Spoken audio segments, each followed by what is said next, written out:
ಚೆನ್ನಾಗಿದೆಯಾ? ಬೇಕು. ಅದು ನನಗೆ ಬೇಕು.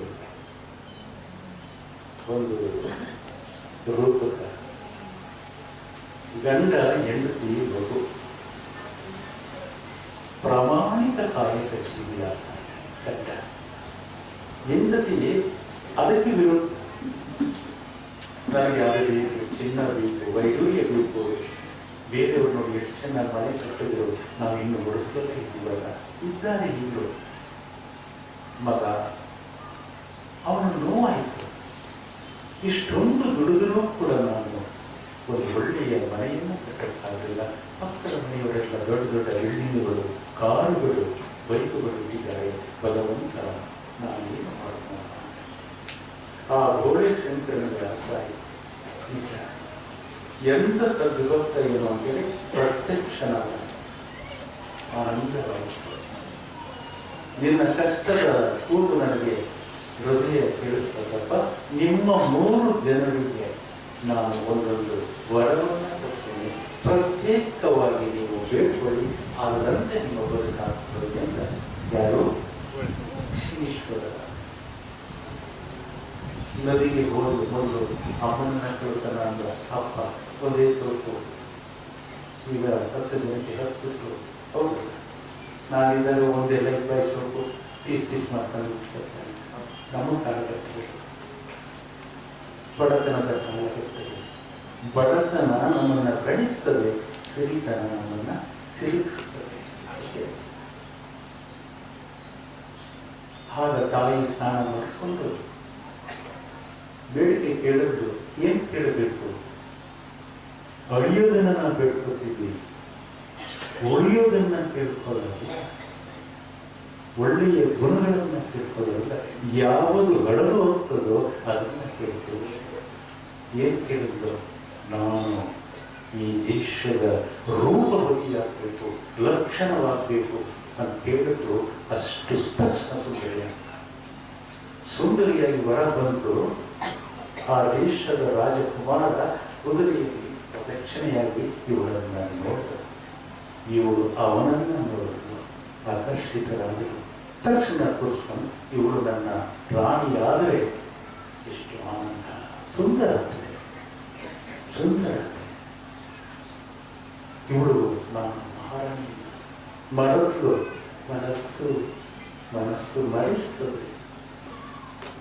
ಹೋಗ ಗಂಡ ಸ್ನಾನ ಮಾಡ್ಕೊಂಡು ಬಂದ. ಹೆಂಡತಿಯಲ್ಲಿ ನಾ ಬಂದೆ. ಅರ್ಥವನ್ನು ಕೇಳಿದ. ಎಲ್ಲಿ? ಅಯ್ಯೋ, ನಿಮ್ಮ ಹೆಂಗಸರು ರೂಪವತಿಯಾಗಿ ರಾಜ ಕರ್ಕೊಂಡು ಹೋಗಿದ್ದ. ಏನಾಗ್ತದೆ? ಇವನೊಂದು ವರ ಇತ್ತಲ್ಲ, ರಶಿವರ. ಅವಳೇನು ಬೇಡ್ಕಂಡ ಇನ್ನು ಮಾಡಲ್ಲ. ಅವಳ ಮುಖ ಅನ್ವಿಮುಖವಾಗುವಂತೆ ಅನುಗ್ರಹಿಸುತ್ತಿರುವೆ ಅಂತ. ಅನ್ವಿಮುಖ ದೇಹ ಸ್ತ್ರೀ, ಮುಖ ಅನ್ವಿಮುಖ. ಕಲ್ಪನೆ ಮಾಡಿಕೊಳ್ಳಿ.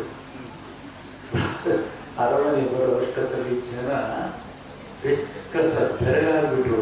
ರಾಜರೇ ಹುಚ್ಚೆ ನಿಮಗೆ, ತಿರುಗಿ ನೋಡಿ, ಅನ್ವಿಮುಖದವಳನ್ನು ನೀವು ಕಟ್ಕೊ ಬಂದಿದ್ದೀರಲ್ಲ, ಇಲ್ಲ ನೀವು ತಿರುಗಿಸ್ತಾ ಇವತ್ತು ಭಯ ಆಗುತ್ತೆ ಅಂತ ಬಿದ್ದು ಎಲ್ಲ ಅವಮಾನ ಆಗ್ತದೆ ಅಂತೇಳಿ ಬಿದ್ದವಳು ಹೊಡೋ ಹೊಡ್ತಾ ಅಲ್ಲಿ ಒಂದು ಕುದುರೆ ಗಾಡಿ ಹೋಗ್ತಾ ಇತ್ತು. ಅಣ್ಣ, ನನಗೆ ನೀನು ಮಾಡ್ಬಿಟ್ಟಿತ್ತು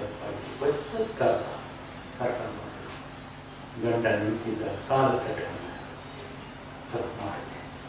ಮನಸ್ಸಿನ ಕುದುರೆ ನಾಗಲೋಕದಲ್ಲಿ ಹೊರಟಿದೆ. ಸುಂದರತೆ ಶಾಶ್ವತ ಅಂತ, ಅರಮನೆ ಶಾಶ್ವತ ಅಂತ, ರಾಣಿ ಶಾಶ್ವತ ಅಂತ. ಆಗ ಗಂಡ ಅವನು ಹೋಗಿತ್ತಲ್ಲ, ಇವಳ ವರನೂ ವೆಸ್ಟು, ಗಂಡನ ವರನೂ ವೆಸ್ಟು, ಉಳಿದಿದ್ದು ಮಗಂದು. ಏನ್ ಮಾಡೋದು?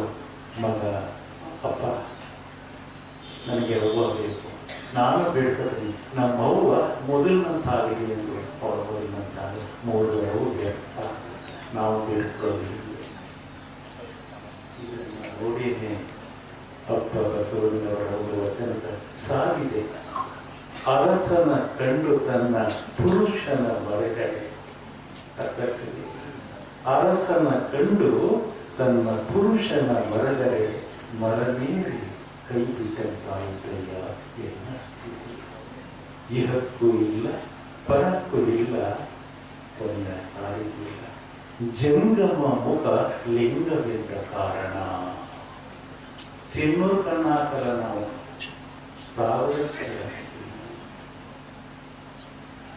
ಅಲ್ವಾ? ಈ ಸ್ಥಿತಿ ಇದು ಮನಸ್ಸು ಮಾಡುವ ಕೆಲಸ. ಹಸಿದವಳಿಗೆ ಅನ್ನ, ಉನ್ನದ ಲಿಂಗಕ್ಕೆ ಬೋಳನ ಮೇಲೆ ಒಬ್ಬ ಜಂಗಮ ಬಂದರೆ ಮನಸ್ಸು ಇರುವುದೇ.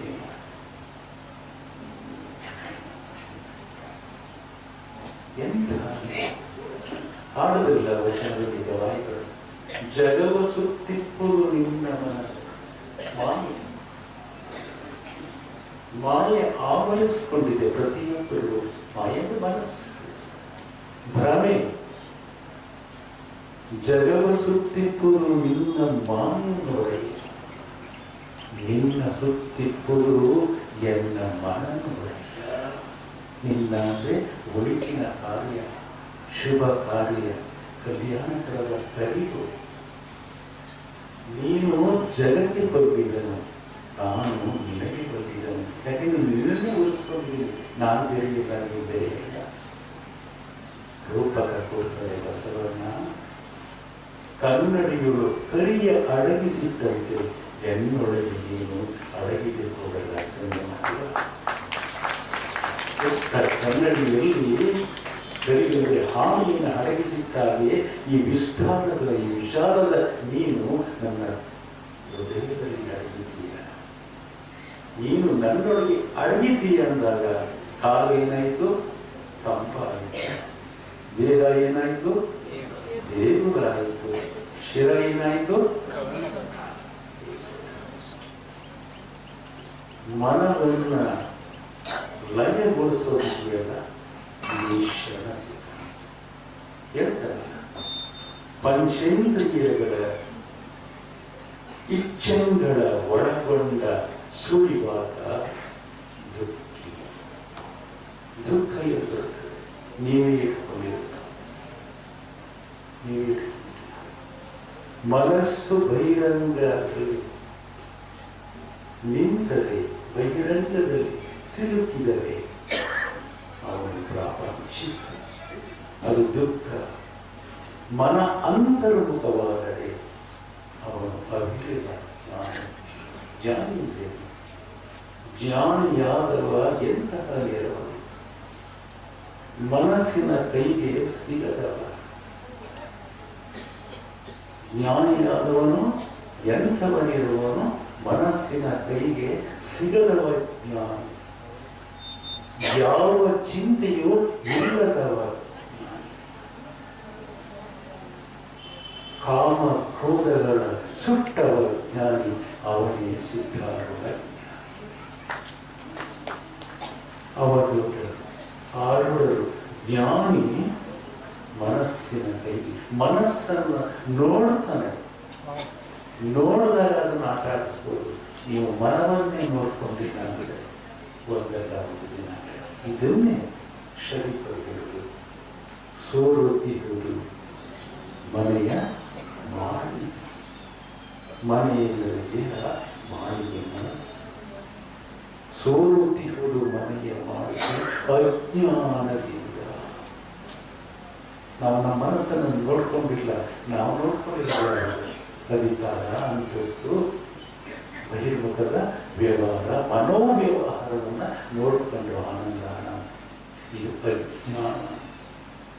ಸೋರುತ್ತಿರುವುದು ಮನೆಯ ಮಾಡಿಗೆ ಅಜ್ಞಾನದಿಂದ. ತಾರುಗಟ್ಟಿ ಮಾಡ್ತಿರಲಿಲ್ಲ, ಯಾರೂ ಸರ್ ಮಾಡ್ತಾ ಇಲ್ಲ. ನೀನೇ ಕೊಡುತ್ತೀಯ. ಬಹಿರಂಗದ ಮನೆಯನ್ನ ಯಾರು ಮಾಡಿಸ್ಬೋದು? ಈ ಅಂತರಂಗದ ಮನೆಯ ಸೋರುವಿಕೆಯನ್ನ ನೀನೇ ನಿಲ್ಲಿಸಬೇಕು. ತಾರುಗಟ್ಟಿ ಮಾಡ್ತಾ ಇಲ್ಲ. ಕಾಳಕತ್ತಲೆಯಲ್ಲಿ ನಾನು ಮೇಲಕ್ಕೇರಿ ಹೋಗ. ಯಾಕೆ ಮೇಲೆ ಬೆಳಕೇ ಇಲ್ಲ? ಬೇರೆ ಮಧ್ಯೆ ಮನೆಗಳು ಅಂತ ಕಟ್ತಾ ಇದ್ರು. ನಿಮಗೆ ಗೊತ್ತಿರಬಹುದು, ತೊರೆಗಳನ್ನು ಹಾಕ್ತಾ ಇದ್ರು. ಅದು ಮೇಲ್ಗಡೆ ಹಲಗೆಗಳನ್ನು, ಶ್ರೀಮಂತ ಆಗಿದ್ರೆ ಹಲಗೆಗಳನ್ನು, ಹೊಡಿತಾ ಇದ್ರು, ಲಾಕ್ ಮಾಡ್ತಾ ಇದ್ರು, ಚಾಪಿ ಹಾಕ್ತಾ ಇದ್ರು, ಡಾಂಬರ್ ಹಾಕ್ತಾ ಇದ್ರು, ಮೇಲೆ ಒಂದು 6 ಇಂಚು ಮಣ್ಣು ಬಿಟ್ಟರು.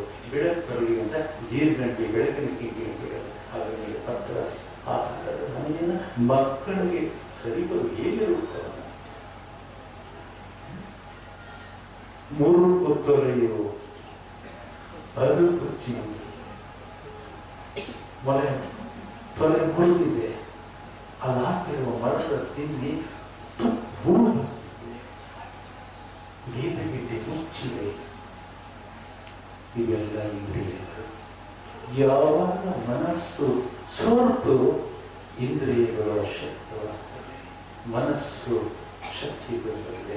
ಇಂದ್ರಿಯಗಳ ವಶೀಕರಣ ಮಾಡಿ ಎಲ್ಲೆಲ್ಲ ಸುತ್ತ ನೀರು ಬಂತು, ಮನೆ ನೀರು ಸರಿ ಮಾಡಿಕೊಳ್ಳಿಲ್ಲ ಅಂದರೆ ಗೋಡೆ ಉಂಟು ಸರಿಯದ ಬಿತ್ತು. ಮನವೇ ಮಂತ್ರಾಲಯ ಅಂಟು ಮನಸ್ಸನ್ನ ಮಂತ್ರಾಲಯ ಮಾಡಬೇಕು. ಮನಸ್ಸನ್ನ ಮಹಾದೇವನನ್ನಾಗಬೇಕು. ಮನಸ್ಸನ್ನ ಮನೋಹರ ಮಾಡಬೇಕು. ಮನ ಮನೋಹರವಾದರೆ ಮನಕ್ಕೆ ಬಂದ ಸ್ಥಾನ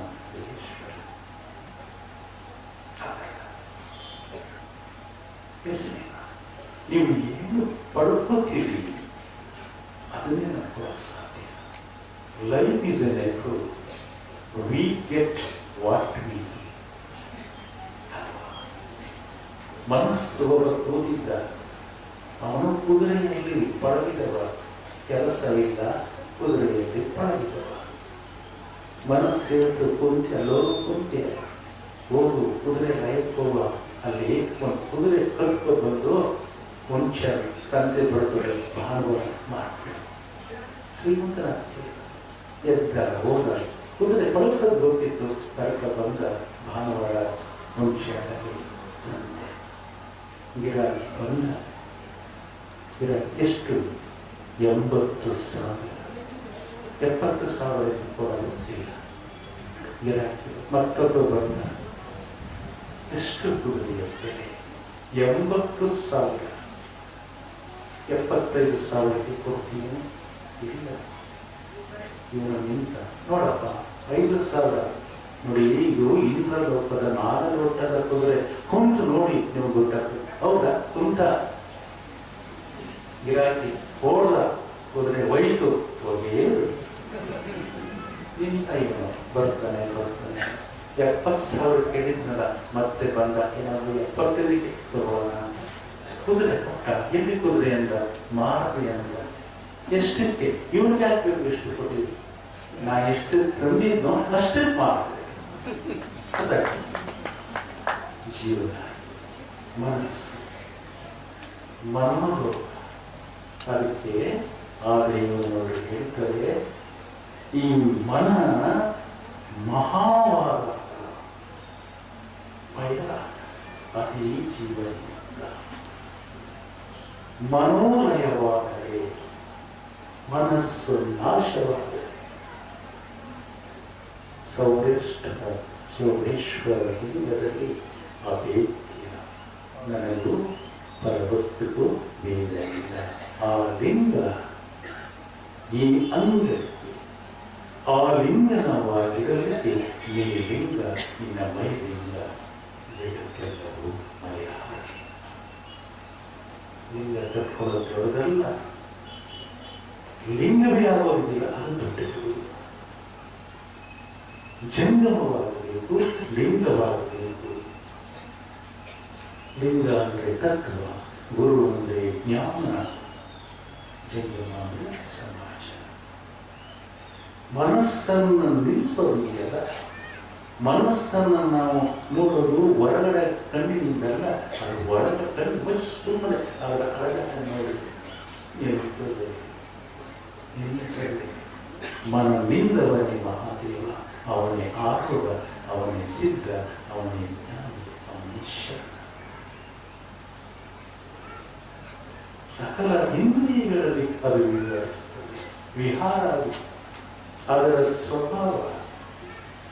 ಕಾರಣ ಸದ್ಗುರುವಿನ ಅಭಾವ. ಮನಸ್ಸಿನ ಸ್ವಭಾವ, ಕಾರಣ ಗುರುವಿನ ಅಭಾವ.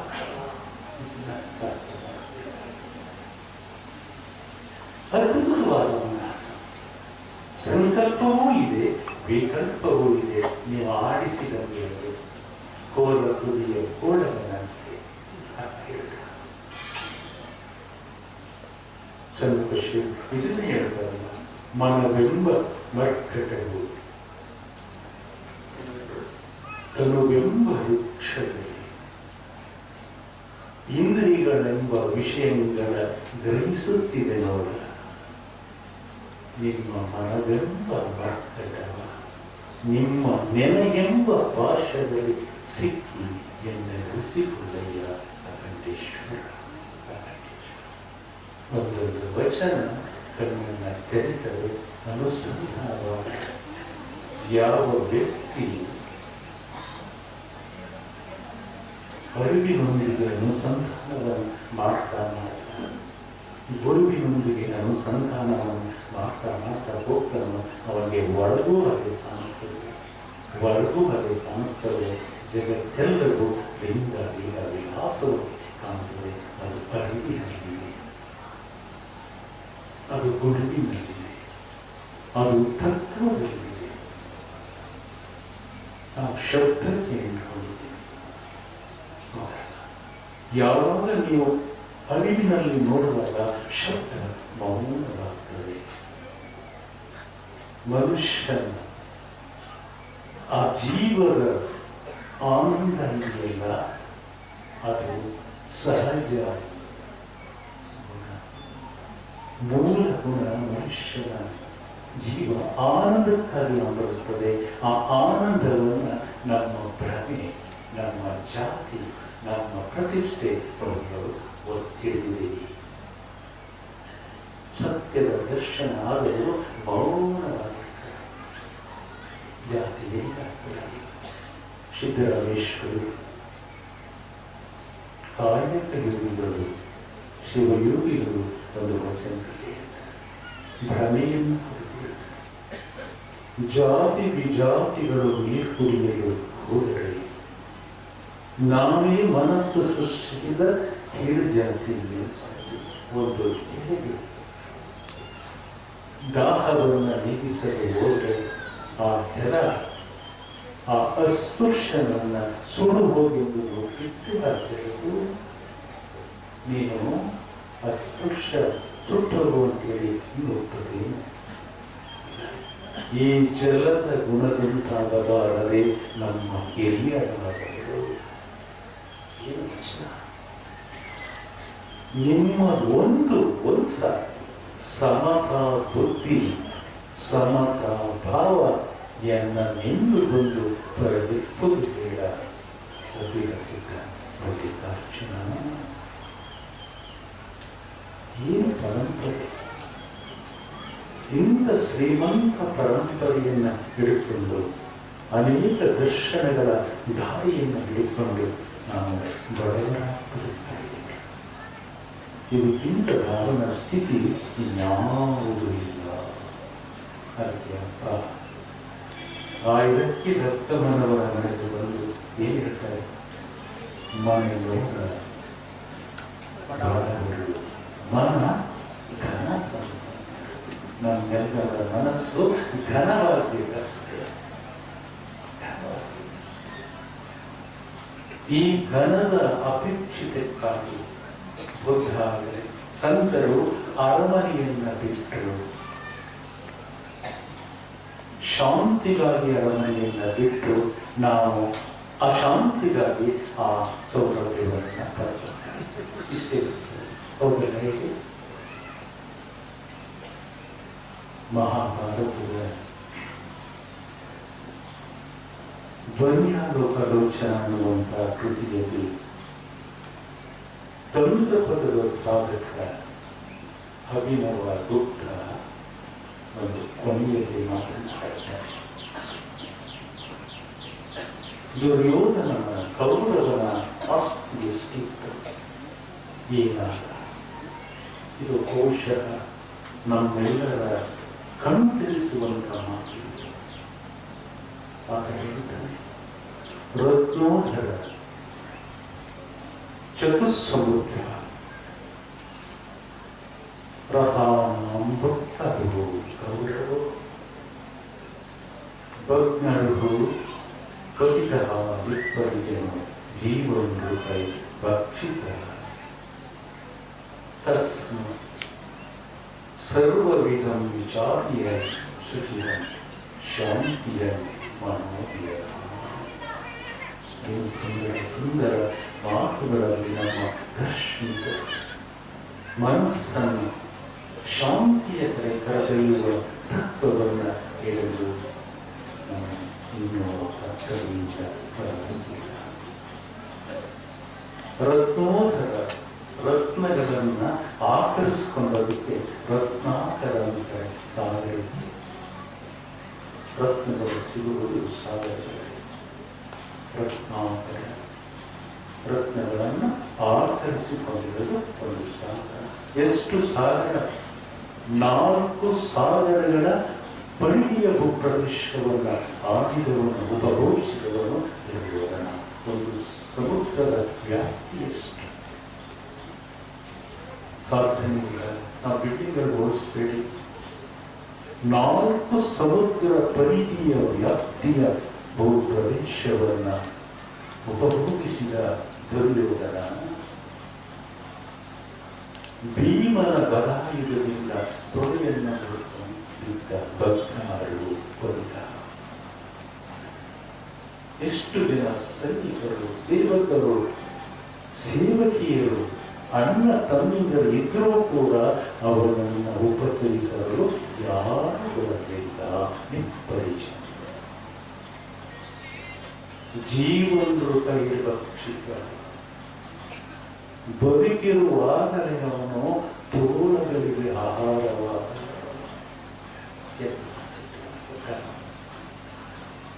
ಸತ್ತ ತಿನ್ನೋದು ಬೇರೆ.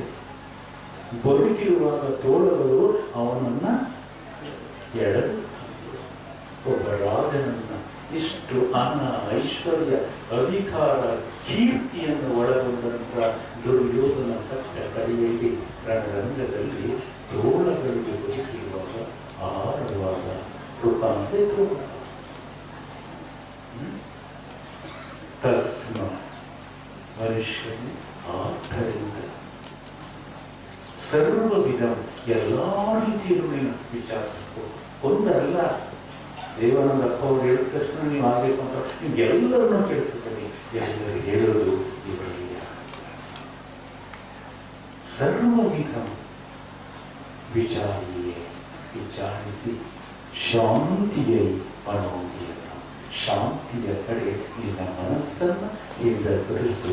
ಯಾವಾಗ ಮನಸ್ಸು ಶಾಂತಿಯ ಕಡೆಗೆ ಹೋಗ್ತದೆ ನಿಮ್ಮ ಮನ ವಿಸ್ತಾರವಾಗ್ತದೆ, ನಿಮ್ಮ ಮನ ವಿಶಾಲವಾಗ್ತದೆ, ನಿಮ್ಮ ಮನ ಬಯಲಾಗ್ತದೆ. ನೀವೇ ಪರಮಾತ್ಮ ಆಗ್ತದೆ. ಶರಣ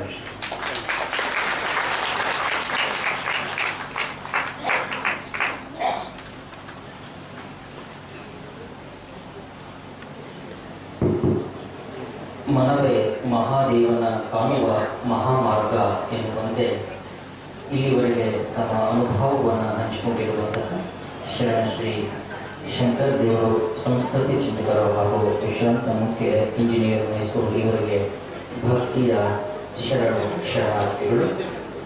ಪೂಜ್ಯರ ಆಶೀರ್ವಚನಕ್ಕೆ ಹೋಗುವ ಮುಂಚೆ ಇದೀಗ ಒಂದು ಗವಾಯಿಗಳಿಂದ ಒಂದು ವಚನ ಗಾಯನ.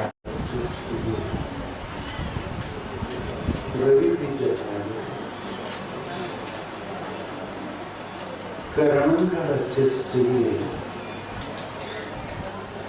ಮನ ಬೀಜಕ ಎನ್ನೊಳಗೊಂದು ಮನ. ಆ ಮನ ನಿಮಗೆ ಸಿಲುಕಿದ ಬಳಿಕ ನಿನಗೆ ಬೇರೆ ಭಗವಂತೆ ಚೆನ್ನವಲಿದ್ದಾರೆ. ಪೂಜ್ಯ ವಿದ್ಯಾನಂದ ಅವರ 20ನೇ ಸಂಸ್ಮರಣ ಸಮಾರಂಭದ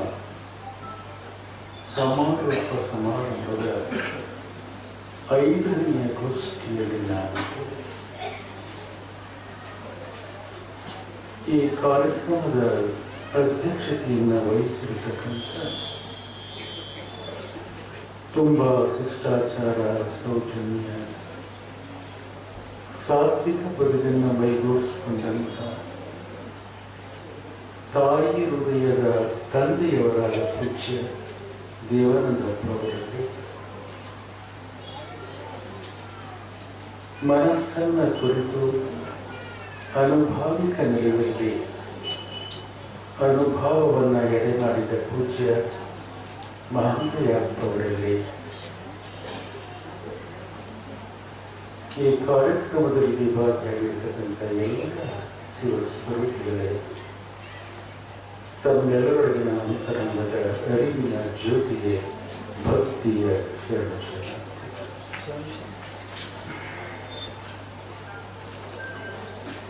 ಈಗಾಗಲೇ ಶರಣರಾದ ಮಹಂತಯ್ಯವರು ಆದಯ್ಯನವರ ವಚನದ ನಿರ್ವಚನವನ್ನು ಮನ ಮುಟ್ಟುವ ಹಾಗೆ, ಹೃದಯ ತಟ್ಟುವ ಹಾಗೆ ಅನುಭವಿಸಿ ಹೇಳಿದ್ದಾರೆ. ಈ ಸಂದರ್ಭದಲ್ಲಿ ಒಂದು ರೋಚಕ ನೆನಪಾಗ್ತದೆ. ಆ ಕಾಲಘಟ್ಟದಲ್ಲಿ ಯುದ್ಧಗಳು ನಡೆಯುತ್ತಿದ್ದಂಥ ಸಂದರ್ಭದಲ್ಲಿ ಒಬ್ಬ ಗಂಡ, ಒಬ್ಬ ಹೆಂಡತಿ. ಗಂಡ ಯೋಗ 3 ದಿನದ ಯುದ್ಧ ಇತ್ತು. ಪ್ರಸಾರ ಮಾಡಿ ಯುದ್ಧಕ್ಕೆ ಹೊರಟ. ಯುದ್ಧ ಭೂಮಿಗೆ ಹೋದರೆ ಮತ್ತೆ ಅವರು ಮರಳುವುದು ನಂಬಿಕೆ ಇಲ್ಲದ ಕಾಲದ ಐನರಂಗ. ಸಂಜೆ ಬಂದ ಯುದ್ಧ ಮುಗಿಸಿ ಮಡಲಿಗೆ ಆನಂದ. ಏಕೆಂದರೆ ಜೀವ ಬಂದ ಪ್ರಸಾದವನ್ನು ಎಡೆ ಮಾಡುವಾಗ ಆನಂದದಿಂದ ಕೇಳಿದ್ರು, ಏನು ಮಾಡಿದ್ರಿ ಇವತ್ತು? ಅವನು ಧೈರ್ಯದಿಂದ ಹೇಳಿದ, ಇವತ್ತು ವಿರೋಧಿ ಸೈನ್ಯದ 2 ಕಾಲುಗಳನ್ನು ಕತ್ತರಿಸಿದೆ ಎಂದಿಗೆ ಆನಂದ. ನನ್ನ ಗಂಡ 2 ಕಾಲುಗಳನ್ನು ಕತ್ತರಿಸಿ. ಮಾರನೆಯ ದಿನ ಮತ್ತೆ ಬೇಡ್ಕೊಟ್ಟು ಸಂಜೆ ಬಂದ ಆನಂದ ಹಿಮ್ಮಡಿಸಿದ. ಏನು ಮಾಡಿದ್ರಿ ಇವತ್ತು? ಶತ್ರುವಿನ ಸೈನಿಕನ 2 ಕೈಗಳನ್ನು ಕತ್ತರಿಸಿದ. ಆನಂದ. 3ನೇ ದಿನ ಮತ್ತೆ ಕೇಳಿದ್ರು, ಏನು ಮಾಡ್ತೀವಿ? ಇವತ್ತು 2 ಕಿವಿ, 1 ಮೂಗನ್ನು ಕತ್ತರಿಸ್ತೀವಿ ಅಂತ. ಇವಳು ನೋಡಿ ನೋಡಿ ಸಾಕಾಗಿತ್ತು. ಹೆಣ್ಣುಮಕ್ಕಳು ಬಹಳಷ್ಟು ವಿವೇಕಿಗಳು ಅಲ್ವಿ. ನಾನು ಕೇಳ್ತಾನೆ ಇದ್ದೇನೆ, 2 ಕೈ ಕತ್ತರಿಸ್ತೀವಿ, ಕಾಲು ಕತ್ತರಿಸ್ತೀವಿ, 2 ಕಿವಿಗಳನ್ನು, ಮೂಗನ್ನು ಕತ್ತಿ, ಕೊರಳನ್ನು ಕತ್ತರಿಸ್ಲಿಲ್ವಾ? ಅವನಂದ, ಅದನ್ನು ಯಾರೋ ಕತ್ತರಿಸಾಕಿದ್ರು. ಕತ್ತರಿಸಾಕಿರುವವರ ಕೈಗಳು, ಕಾಲುಗಳನ್ನು ಕತ್ತರಿಸ್ತಿದ್ದ. ಹಾಗೆ ಎಲ್ಲವನ್ನೂ ಕೂಡ ಮಹಂತಯ್ಯನವರು ಮಾತಾಡೋದ ಮೇಲೆ ನನಗೆ ನೋಡಿಸಿದ್ದಾರೆ, ನಾನೇನು ಮಾತಾಡಬೇಕಂತ ನನಗೇ ಗೊತ್ತಿಲ್ಲ. ಅಪ್ಪವರ ಆಶೀರ್ವಾದ, ಸದ್ಭಾವದೊಂದಿಗೆ ನಾನು ಈಗಾಗಲೇ ಅನುಭವವನ್ನು ಮಾಡಿದ್ದೇನೆ. ನಿನ್ನೆ ಆ ಎತ್ತರದ ಗುಡ್ಡದ ಮಹಾಮನಿಯನ್ನು ಕೂಡ ಸಾಂಕೇತಿಕವಾಗಿ ಅಲ್ಲವನ್ನ ನಿರ್ವಚನದ ಮುಖಾಂತರ ಉದ್ಘಾಟನೆಯನ್ನು ಕೂಡ ಮಾಡಿದ್ದೇನೆ.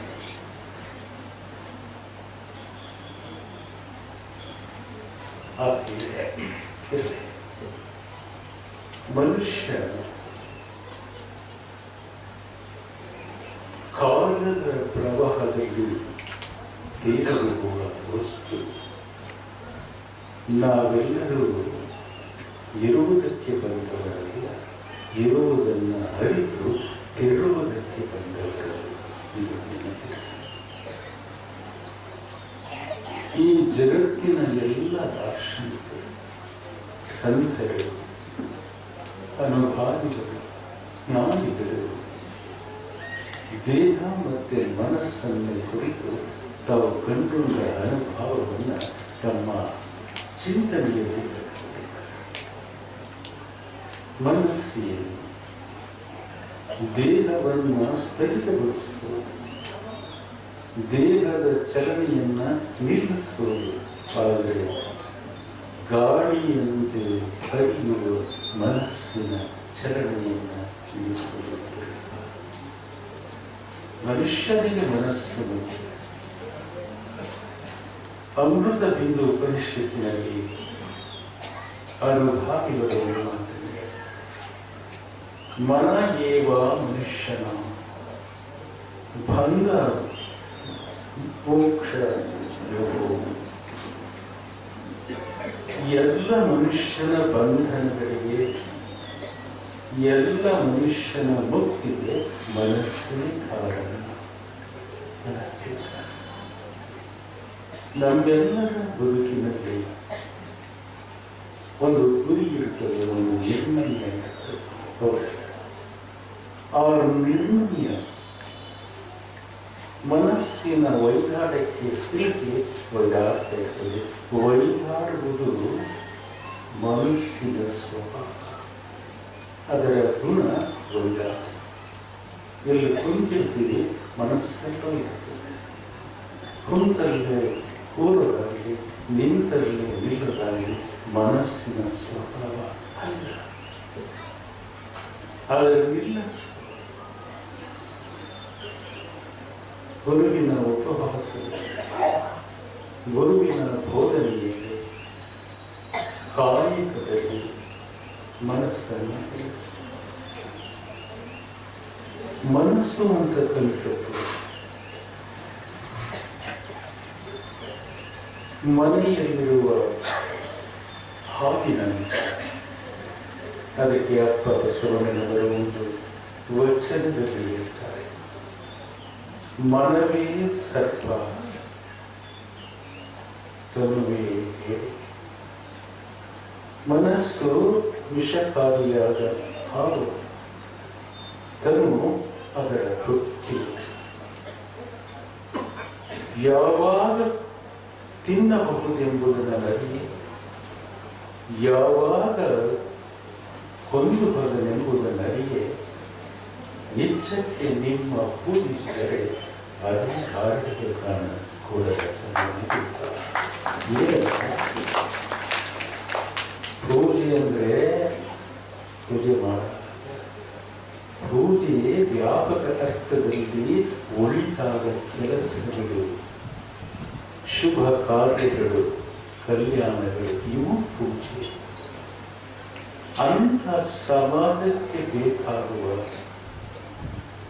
ಸಕಲ ಜೀವಿಗಳಿಗೆ ಲೇಸಾಗುವ ಕಾಯಕವನ್ನು ಮಾಡಿದರೆ ಮನಸ್ಸು ನಿಲ್ತದೆ, ದೇಹ ಚಲಿಸ್ತದೆ, ಮನಸ್ಸು ನಿಲ್ತದೆ. ಕುಂತಲ್ಲೇ ಶರಣ, ಕುಂತಲ್ಲೇ ಸಾಕ್ಷಾತ್ಕಾರ. ಇನ್ನು ಮನಸ್ಸು ಅವಿಧಾಡ್ತದೆ. ಮನಸ್ಸು ಸಂಕಲ್ಪವೂ ಹೌದು, ವಿಕಲ್ಪವೂ ಹೌದು. ಇದನ್ನೇ ಆಧುನಿಕರು ಈ ವಚನವನ್ನು ಹೇಳಿದರು. ಸಕಲೇಂದ್ರಿಯಗಳಲ್ಲಿ ವಿಹರಿಸುವ ಮನವ ಸೆಳೆದು ಲಿಂಗಾತನೇ ಸುಖಿ. ಯಾರು ಸುಖಿ, ಯಾರು ದುಃಖಿ, ಯಾರು ಜೀವನ ಮುಕ್ತ, ಯಾರು ಅಭೇದ್ಯ ಅನ್ನುವುದನ್ನು ಈ ವಚನದಲ್ಲಿ ಸರಳವಾಗಿ, ಬೆಳಗಿಲ್ಲ ಸರಳವಾಗಿ ಹೇಳಿದ್ದಾರೆ. ಆದರೆ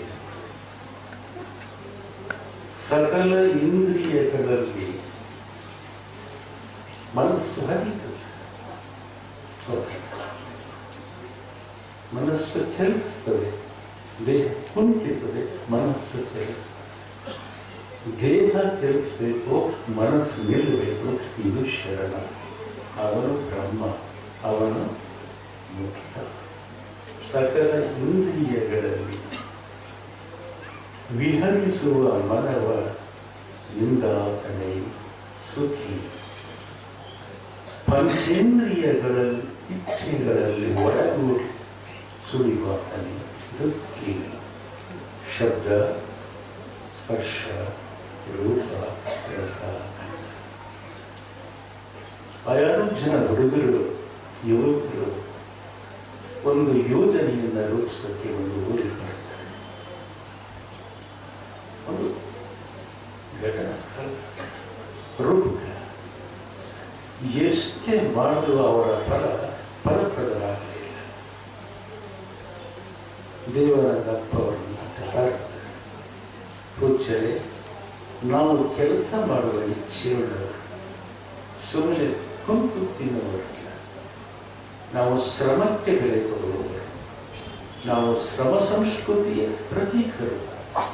ನಮಗೆ ಇಲ್ಲಿ ಆ ಯೋಜನೆ ಫಲಕಾರಿಯಾಗಿದೆ.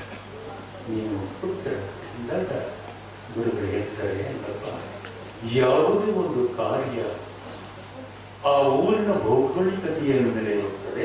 ಇಲ್ಲಿಂದ ಒಂದು 300-200 ಮೈಲಿ ಒಂದು ಊರಿದೆ.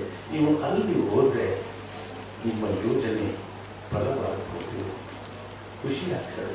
ಯಾಕಂದರೆ ಗುರುವಿನ ವಾಣಿ ಹಾಗೆ, ಗುರುವಿನ ವಾಣಿ ಅಲ್ಲಿ ಅನುಭವ ಇರ್ತದೆ, ಅದು ಬೆಳಕಿರ್ತದೆ. ಗುರುವಾಣಿ ಅಂದರೆ ತಾಪರಹಿತ ಪದಂ ಗುರುಪದಂ.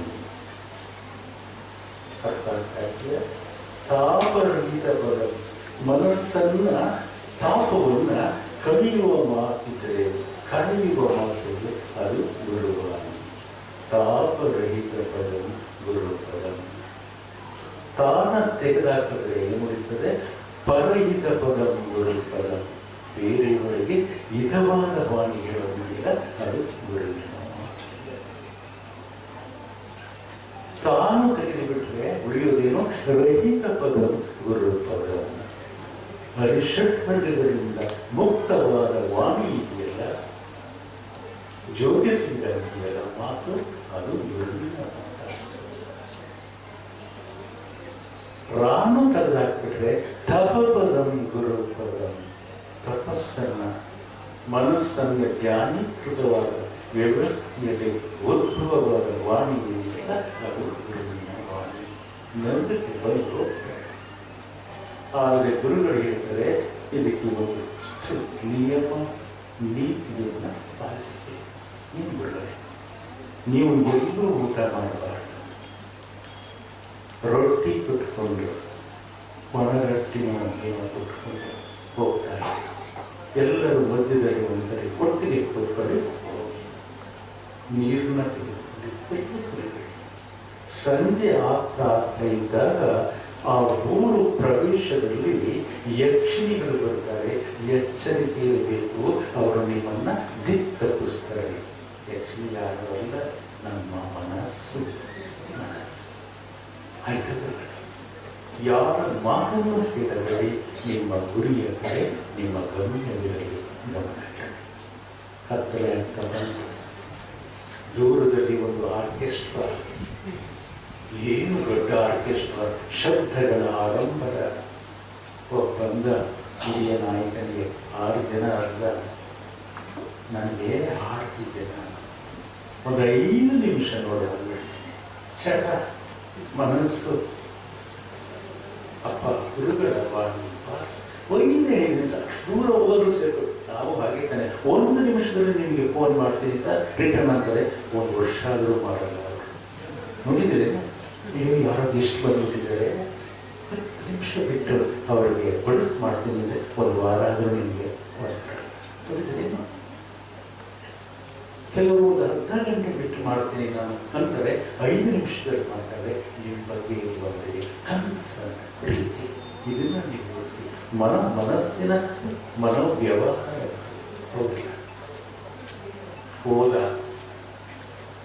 ಓದೋನು ಹೋಗೇ ಬಿಟ್ಟ, ಮುಳುಗೇ ಬಿಟ್ಟ. ಮತ್ತೆ ಸ್ವಲ್ಪ ದೂರ ಆಯಿತು. ಆಗ ಅವ್ರದ್ದು ಹೆಣ್ಣು ಮಗಳು ಬಂದು ನಿಂತಿದ್ರು. ನೋಡಿ, ಆಯಾಸದಿಂದ ಬಂದಿದ್ದೀರಿ, ನಾನು ಮಸಾಜ್ ಮಾಡ್ತೇನೆ, ಕೈ ಮುಟ್ಟಲು ಸಾಕು ನಿಮ್ಮ ಆಯಾಸ ನಿವಾರಣೆ ಆಗ್ತದೆ. ಇನ್ನೊಬ್ಬಂಗ ನನಗೆ ಸುಸ್ತಾಗಿದೆ ಅಂತ, ಕಣ್ಣಲ್ಲ ಸುಸ್ತಾಗಿ ಆಗ್ತದೆ. 5 ನಿಮಿಷದಲ್ಲಿ ನಾನು ಬೆನ್ನು ಮೈ ತಿರ್ಸ್ ಬರ್ತೇನೆ. ಹೋದ ಅವನು ಮಾಡಿದ ಶಬ್ದ, ಸ್ಪರ್ಶ, ರೂಪ, ಡ್ಯಾನ್ಸ್ ನಡೀತಾ ಇತ್ತು. ಒಳ್ಳೆ ಕಲಾವಿದರು. ಇವನನ್ನು ನಾನು ಕೂಡ ಭರತನಾಟ್ಯ ಮಾಡ್ತಾ ಇದ್ದೆ. ಏನು ಮಾಡ್ತಾರೆ ಅಂತ ಸ್ವಲ್ಪ ನೋಡ್ತಾರೆ. ಒಂದು ಚೂರು ನಾವು ಹೇಳ್ತೀವಲ್ಲ, ಒಂದು 5 ನಿಮಿಷ ಬಿಟ್ಟು ಎಬ್ಬಿಸ್ಕೊಡಿ ಮಲಗಿರ್ತೇನೆ ಅಂತೀವಿ. ಮಕ್ಕಳು 5 ಅಲ್ಲ 2 ಗಂಟೆ ಬಿಟ್ಟಿರ್ಬೇಕಲ್ಲ, ಹೌದಲ್ಲ? 100 ಸಾಗರ 100 ಮಂದಿರ ದೈವ ಸಾಶರ ಇದ್ದರೆ ತುಂಗೆ ಇದ್ದರೆ ಗಂಗೆ ಇದ್ದರೆ ಗುರು ಪರಂಪರೆ ಇದ್ದರೆ ಏನು ಸಾರ್ಥಕ ಎಲ್ಲ ಇದ್ದರೆ ಮನೆಯ ಮಗನೇ ಮಲಗಿ ನಿದ್ರಿಸುತ್ತಿದ್ದರೆ ಸೋದರೇ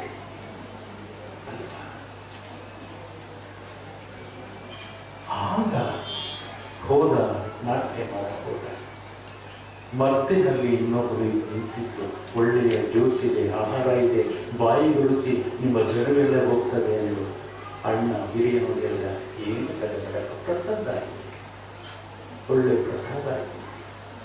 ಇಲ್ಲ ಒಂದು ಸ್ವಲ್ಪ ಕೊಡುತ್ತಲ್ಲ ಶಬ್ದ ಸ್ಪರ್ಶ ರೂಪ ರಸ, ಇನ್ನೊಂದು ಗಂಧ, ಇನ್ನೊಬ್ಬಳು ನಿಂತಿದ್ದು ಇದು ದೊಡ್ಡ ಅಮೇರಿಕದಿಂದ ತರಿಸಿದ ಗಂಧದ ಎಣ್ಣೆ. ಮೈಸೂರಲ್ಲೇ ಬೆಳೀತೀವಿ, ಕರ್ನಾಟಕದಲ್ಲಿ ಗಂಧದ ಇನ್ನೇನು ಅಮೇರಿಕದ ಗಂಧ. ಒಂದು ಸ್ವಲ್ಪ ಹಚ್ಚಿಸ್ಕೊಬರ್ತೀನಿ ಅಂತ ಹೋದ. ಅವನು ಉಳಿದವನು ಒಬ್ಬ ಜನ ಕಾಯ್ತಾ ಇದ್ದರು. ಯೋಜನೆಯನ್ನು ಸಿದ್ಧಪಡಿಸ್ತಾ ಜನರ ಮನಸ್ಸನ್ನು ಪರಿವರ್ತಿಸ್ತಾ ಆ ಗ್ರಾಮವನ್ನು ಸ್ವರ್ಗವನ್ನಾಗಿ ಮಾಡದ, ಆ ಗ್ರಾಮವನ್ನು ಬೆಳಗನಡಿಯಲ್ಲಿ ಮಾಡಲು ದೇವರ ಇದನ್ನೇ ಅರ್ಧಮ ಯಾವುದನ್ನು ತಿರಸ್ಕರಿಸಿದೆ, ಯಾವುದನ್ನು ಪುರಸ್ಕರಿಸಿದೆ, ನಿಶ್ಚಿಂತನಾಗಿ ನಿರಾಮಯನಾಗಿ ಜಗವ ಸುತ್ತಿದ ಜಂಗಮ ಅಲ್ಲಮ ಅಲ್ಲಮ. ಕನ್ನಡ ನಾಡನ್ನು ಬೆಳಗಿದವ, ಭಾಷೆಯನ್ನು ಮುರಿದು ಕಟ್ಟಿದವ ಅಲ್ಲಮ. ಬೆಳಕು ಬೆಳಕು ಆತ ಹೇಳ್ತಾರೆ, ಇಂಥವರನ್ನು ನೋಡಿ ಕಾಲುಗಳೆರಡು ಗಾಳಿ ಕಂಡಯ್ಯ, ದೇಹವೆಂಬುದು ತುಂಬಿದ ಬಂಡಿ ಕಂಡಯ್ಯ. ಬಂಡಿಯ ಒಡೆಯವರು ಐವರು ಮಾನಸರು, ಒಬ್ಬರಿಗೊಬ್ಬರು ಸಮವಿಲ್ಲ. ಅದರ ಇಚ್ಛೆಯ ನರಿತು ಬಂಡಿಯ ಇಚ್ಛೆ ಆತ್ಮ ಸಾಕ್ಷಾತ್ಕಾರ. ಅದರ ಇಚ್ಛೆಯ ನರಿತು ಬಂಡಿಯ ಒಡೆಯ ನಿರ್ಕಡೆ ಅದರಚ್ಚು ನುಡಿಯಿತು ಕಾರಣ ಈಶ್ವರ. ಒಂದು ವಚನ, ಕನಸುಗಳು ಕಲ್ಪನೆಗಳು ಸಾಕ್ಷಾತ್ಕಾರ. ತುಂಬಿನ ಬಂಡಿ ಗುರಿಯತ್ತರ ಮುಟ್ಟಬೇಕು, ಆದರೆ ಬಂಡಿ ಒಡೆಯುವವರು ಒಬ್ಬರಲ್ಲ, ಐವರು. ಕಣ್ಣು ನೋಡ್ತದೆ, ಕಣ್ಣನ್ನು ನೋಟ ಕಿವಿದು ಬೇಡ. ಆದರೆ ಸ್ವಲ್ಪ ಮಾತಿರುತ್ತದೆ, ಓದ್ಮೇಲೂ ಇರುತ್ತದೆ. ಇದಕ್ಕೆ ಅಲ್ಲ ಹೇಳೋದು, ನೋಡುವುದನ್ನು ನೋಡಲರಿಯದೆ, ಕೇಳುವುದ ಕೇಳಲರಿಯದೆ, ಕೆಟ್ಟಿತ್ತು ಈ ಲೋಕವಿಲ್ಲ. ಯಾರಿಗೆ ಕಷ್ಟ ಇಲ್ಲ, ಯಾರಿಗೆ ಮಾತಿರೋದು ಮೌನಗೊಳಿಸುತ್ತೆ. ನಿಮ್ಮ ಮೌನದಲ್ಲಿ ಸಾಕ್ಷಾತ್ಕಾರ ಮಾತಾಡ. ಜಗತ್ತಿನಲ್ಲಿ ಸುಂದರವಾದ ಮಾತಿದ್ರೆ, ಸುಂದರವಾದ ಭಾಷೆ ಇದ್ರೆ ಅದು ಮೌನ. ಇದಕ್ಕೆ ಬೆಲೆ ಕೊಡಿ, ಇದಕ್ಕೆ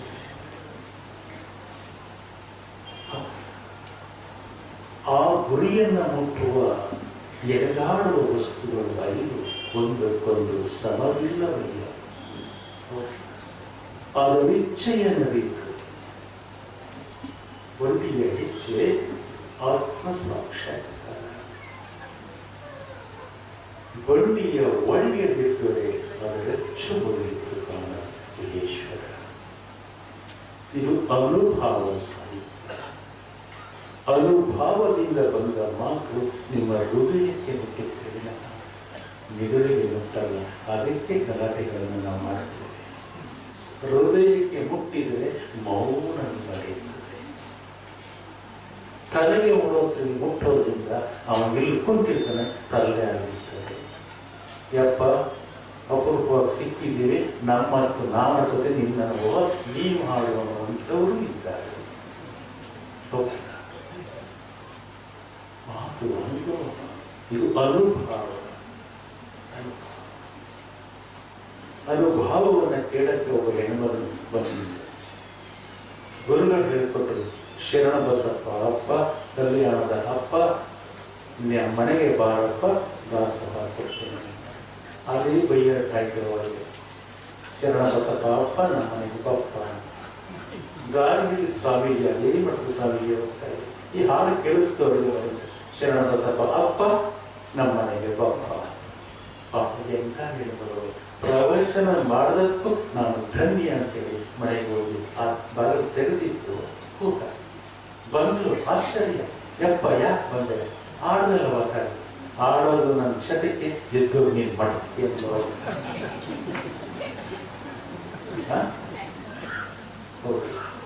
ಆಡೋದು ನನ್ನ ಚಟಕ್ಕೆ ಎದ್ದು ನೀನು ಮಠಕ್ಕೆ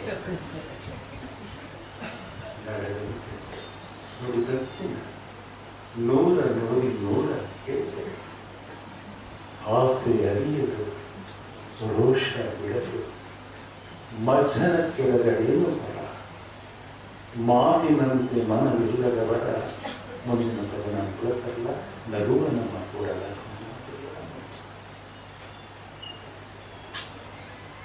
ಅರಿವಿನ ಬೆಳಗುಗಳನ್ನು